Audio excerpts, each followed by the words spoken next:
Baliapal block रे सुवर्णरेखा बन्या लोकों दुर्दशा बढ़िथिबा बेले रिलीफ सामग्री को नहीं उभय गोष्ठी मध्य उत्तेजना गंडगोल को नहीं उभय गोष्ठी पक्षर थाना लिखित अभियोग सह सांबादिक सम्मेलन माध्यम मत रखिंट दुई गोष्ठी। सूचना अनुसार बालियापाल ब्लॉक सांसद प्रतिनिधि रवींद्रनाथ अंडिया और बालियापाल पंचायत सरपंच प्रतिनिधि हेमंत दास मध्य रिलीफ सामग्री ट्रक को अनलोड को नहीं जुक्ति तर्क हाथाहाथी पर्यंत कथा जाइथिला।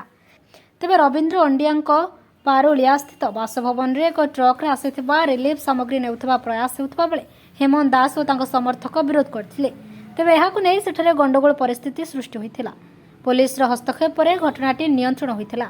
तेबे एहाकु नै उभय गोष्ठी मध्य एबे भी चापा उत्तेजना लागि रहितबा बेले उभय गोष्ठी उपरे थाना रे लिखित अभियोग होइछि। तेबे उभय गोष्ठी सांबादिक सम्मेलन माध्यम निजर पक्ष रखिथिबा बेले हेमंत दास अपर गोष्ठी रिलीफ सामग्री हड़प करिपार अभियोग करिथिबा बेले सांसद प्रतिनिधि रवींद्र अंडिया अपर पक्षरु रिलीफ सामग्री लूट करबाकू हेमंत दास और तांको समर्थक माने चेष्टा करुथिबा कहिथिले। तेबे हाकु नै बालियापाल रे उत्तेजना स्थिति देखिबा को मिलिथिबा बेले पुलिस तदंत जारी रखिछि।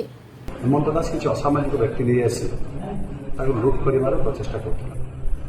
सेथिरे हम किछि कार्यकर्ता विरोध करे ताको मारणात्मक आक्रमण कले। किछि कार्यकर्ता अर्थात आम युव मोर्चार जिलार साधारण संपादक दिलीप पात्र आम मंडल सह अक्षय भाई एमने जिते प्रथम बुझेले और जो सी उत्तप्त हो उठिला जो मना बारण कले से तुरंत कौन कला ना गंडगोल कला मारपिट आरंभ कला और ये मारपिट भितर आम युव मोर्चार साधारण संपादक बेकर सुना चेन्टा छड़े से समय फोन करागला पुलिस समय पर पहुँचले पुलिस पहुँचला से कथा को अटक करागला और आम खाद्य सामग्री सुरक्षित हिसाब से थाना आम डिमांड कर थाना रखिलु और से समय से जो असामाजिक व्यक्ति रही आसे से बहुत प्रकार जमाना कर आम लोक मान बहुत मारिदेवा धमक दबा जीवन मारिदेवा धमक दबा और एमती मत धमक देती मो ना 30-40टा केस अच्छी मोर केस किसी करवाई ना मो ना 2-4टा मर्डर करदेली मो थाना गले मोर किसी हम जेल जी पुणी 15 दिन भर पलि आस तेणु मोर किसी असुविधा ना तेणु मोर 4-5टा मर्डर कर मो गोटे साधारण व्यक्तिगता तेणु मुझे पूर्व केते लोक मुझे साबाड़ कर तेणु केस मो किसी बड़ कथा नहीं ये बारंबार धमक दौए और या फल आम लोक मैंने किसी भयभीत हो जाते जीवन प्रति आज दिन विपद रही तेणु उक्त कथा कि सोशल मीडिया पोस्ट करुँच विरोधी माने कि आपण मानकर चोर सामग्री चोर ए खाद्य सरकार ना का बन्य विपन्न समय बहुत संस्था गुड़िक आसी था लोक मान साहय हाथ बढ़ाया यह तार गोटे उदाहरण ये रामकृष्ण मिशन मठ तरफ आसी साहय हाथ बढ़ाया ये जो असम्मान करागला यहाँ व्यक्तिगत मठर अनुदान लोकंर भगवान ठाकुर अनुदान आसीला जो ठाकुर अनुदानटा यहाँ कहार सरकार नुहे यहाँ मठर जिनस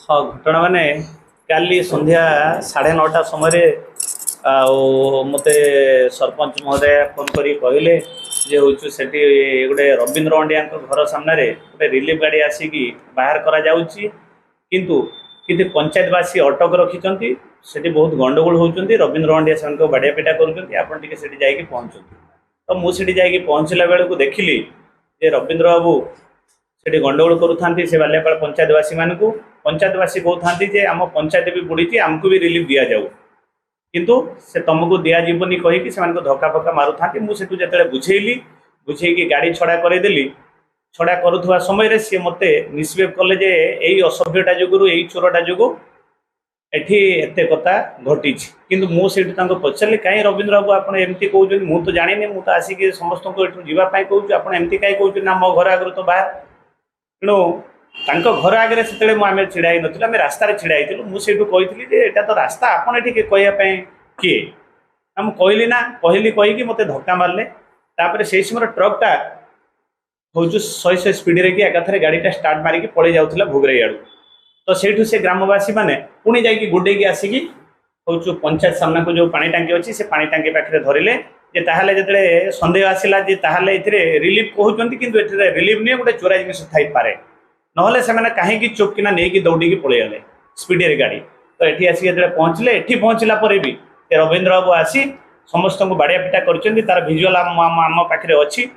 ତେଣୁ ସେଠି ବାଡ଼ିଆ ପିଟା କରିବା ସହିତ ତାଙ୍କ ସହିତ ସେ ଯେ ପିଣ୍ଟୁ ପ୍ରଧାନ ବିରିପାଲିଆ, ଆପଣଙ୍କର ଦିଲ୍ଲୀପ ପାତ୍ର, ଆଉ କିଛି ଜଣ ବ୍ୟକ୍ତିମାନେ ମୋତେ ବାଡ଼ିଆ ପିଟା କରି ମୋ ବେକରେ ଗୋଟେ 40 ଗ୍ରାମର ସୁନା ଚେନ୍ ଥିଲା ଛିଣ୍ଡେଇ ନେଇଛନ୍ତି, ମୋ ଛାତିରେ ଭୁସି ମାରିଛନ୍ତି, ଆଉ ରବୀନ୍ଦ୍ର ବାବୁ ମୋ ପେଟରେ ଗୋଇଠା ମାରିଛନ୍ତି। ଅଶ୍ଳୀଳ ଭାଷାରେ ଗାଳିଗୁଲଜ କରିବା ସହିତ ରଡ଼, ଭୁଜାଲି, ଦାଉଲି, କଟୁରୀ ଏବଂ ବନ୍ଧୁକ ଦେଖି ସମସ୍ତଙ୍କୁ ଧମକ ଦେଇ ସେଠୁ ମାରିଦେବାକୁ ବସିଥିଲେ। ତେଣୁ କୌଣସି ପ୍ରକାରରେ ମୁଁ ଆମ ଜୀବନ ବଞ୍ଚିବା ପାଇଁ, ଆମ ସାଥୀମାନଙ୍କର ଜୀବନ ବଞ୍ଚିବା ପାଇଁ ମୁଁ 112କୁ ସହାୟତା ନେଇଥିଲି। 112କୁ ଫୋନ୍ କଲା ପରେ ପୁଲିସ ସହାୟତାରେ ସେଠି ସେ ଟ୍ରକକୁ ନେଇ ପହଞ୍ଚିଲେ ହେଉଛୁ ଥାନାରେ। ଥାନାରେ ମୁଁ ପ୍ରଥମ ଅଭିଯୋଗ କରିଥିଲି ଯେ ମୋତେ ବନ୍ଧୁକ ମୋ ମୁଣ୍ଡରେ ଦେଖେଇଥିଲେ, ଆଉ ମୋ ବେକରେ ସୁନା ଚେନ୍ ଛିଣ୍ଡେଇ ନେଇଥିଲେ, ମୋତେ ବାଡ଼ିଆ ପିଟା କରିଥିଲେ, ମୋ ମୁଣ୍ଡରେ ବାଡ଼େଇଥିଲେ। ସେ ବାବଦରେ ମୁଁ ଯାଇ ଏବେ ଡକ୍ଟର କାଲି ଦେଖେଇଥିଲି, କାଲି ସକାଳେ ଯାଇକି ଡକ୍ଟର ଦେଖେଇଥିଲି। ଆଉ ଡକ୍ଟର ଦେଖେଇଲା ପରେ ଡକ୍ଟର ମାନେ ଦୁନିଆର ଏବେ ଟ୍ରିଟମେଣ୍ଟ କରିବା ପାଇଁ ବାଲେଶ୍ୱର ରେଫର କରିଛନ୍ତି। ସେ ବାବଦରେ କାଲି ଯେତେବେଳେ ଆମେ ଯାଇକି ଟ୍ରକ୍ ଦେଲୁ ଥାନାରେ ଜମା ହେଲା ପରେ ଥାନା ବାବୁ କହିଥିଲେ, ସେଠି ସେ ଥାନା ମ୍ୟାଡ଼ାମ୍ ଥିଲେ, ସମସ୍ତଙ୍କ ସାମ୍ନାରେ କଥା ଆଲୋଚନା ହେଇଥିଲା ଯେ ଏଥିରେ କ'ଣ ଜିନିଷ ଅଛି ଆମେ ଜାଣିନାହୁଁ। ତେଣୁ ସେ ଜିନିଷଟାକୁ ଗାଡ଼ିଟାକୁ ଅଟକ ରଖାଗଲା। କାଲି ଆଜି ରାତି 11ଟା ହେଲାନି, ଆଜି ଆଉ ମାଜିଷ୍ଟ୍ରେଟ୍ ଆସିବା ସମ୍ଭବ ନୁହେଁ। ତେଣୁ କାଲି 11ଟା ବେଳକୁ ମାଜିଷ୍ଟ୍ରେଟ୍ ତହସିଲଦାର ଆସିବେ, ଆପଣମାନେ ସମସ୍ତେ ଆସିବେ, ଅଭିଯୋଗକାରୀ ଆସିବେ, ଯାହାର ଜିନିଷ ସିଏ ଆସିବେ। ସମସ୍ତ ଜିନିଷର ତଥ୍ୟ ଦେଖି ଯଦି ଜିନିଷଟା କାହାର ପ୍ରାଇଭେଟ୍ ହେଇଥିବ ପ୍ରାଇଭେଟ୍ ହିସାବରେ ସେ ନେଇକି ଯିବେ। ଯଦି କିଛି ତାର ତଥ୍ୟ ନ ଦେଖେଇ ପାରିବେ ତାହେଲେ ତା ସିଜ୍ ହେଇକି ଥାନାରେ ଯେମିତି ଅଛି ସେମିତି ରହିବ। ଏ କଥା କହିଲା ପରେ ଆଶ୍ୱାସନା ଦେଲା ପରେ ଆମେ ଘରକୁ ଆସିଥିଲୁ। କିନ୍ତୁ ଆଜି ସକାଳେ ଯାହା ଶୁଣିଲୁ ଯେ କାଲି ରାତିରେ ଆମେ ପଳେଇ ଆସିଲା ପରେ ସେ ଗାଡ଼ିଟାକୁ ସେମାନେ ଛାଡ଼ି ଦେଇଛନ୍ତି। ତେଣୁ ଆମେ ଜାଣିବା ପାଇଁ ଚାହୁଁଛୁ ଯେ ଆକ୍ଚୁଆଲି ସତ୍ୟାସତ୍ୟ ଘଟଣା ସାମ୍ନାକୁ ଆସୁ, ସେ ଗାଡ଼ିରେ ଆକ୍ଚୁଆଲି କ'ଣ ଚୋରା ଜିନିଷ ଥିଲା କି କ'ଣ ଥିଲା, ପୋଲିସ କାହିଁକି ତାଙ୍କୁ କାହା ପରମିଶନରେ ଛାଡ଼ିଦେଲେ, କ'ଣ ଡକୁମେଣ୍ଟସ୍ ଦେଖିକି ଛାଡ଼ିଲେ, ତ ୱିଦାଉଟ୍ ଆମ ଉପସ୍ଥିତିରେ କେମିତି ଏ ଜିନିଷକୁ ଛଡ଼ାଗଲା, ମୁଁ ଆପଣମାନଙ୍କ ମାଧ୍ୟମରେ ଏ ବାବଦରେ ସମସ୍ତଙ୍କୁ ଜଣାଇବା ପାଇଁ ଚାହୁଁଛୁ।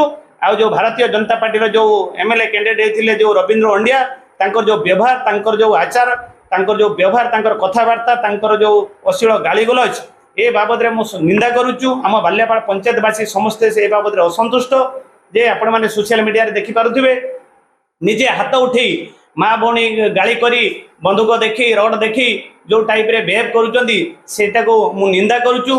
ସେ ଜଣେ ଲୋକପ୍ରତିନିଧି ହେଇଥିବା ବେଳେ ଏଇ ଟାଇପ୍ରେ ଲୋକମାନଙ୍କୁ ବ୍ୟବହାର ମୋତେ କାହିଁ ଏଗୁଡ଼ାକ ଠିକ୍ ଲାଗୁନି। ବୁଦ୍ଧିଜୀବୀ ମହଲରେ ସବୁ ନିନ୍ଦା କରାଯାଉଛି। ତେଣୁ ମୁଁ ଆପଣମାନଙ୍କ ମାଧ୍ୟମରେ ସରକାରଙ୍କୁ ନିବେଦନ କରୁଛୁ ଯେ ଏଭଳିଆ ଲୋକଙ୍କ ବିରୁଦ୍ଧରେ ଦୃଢ଼ କାର୍ଯ୍ୟାନୁଷ୍ଠାନ ନିଆଯାଉ। ବାଲେଶ୍ୱରରୁ ପ୍ରଭାକର ମଲ୍ଲିକଙ୍କ ରିପୋର୍ଟ, ଖୋଲା ଖବର।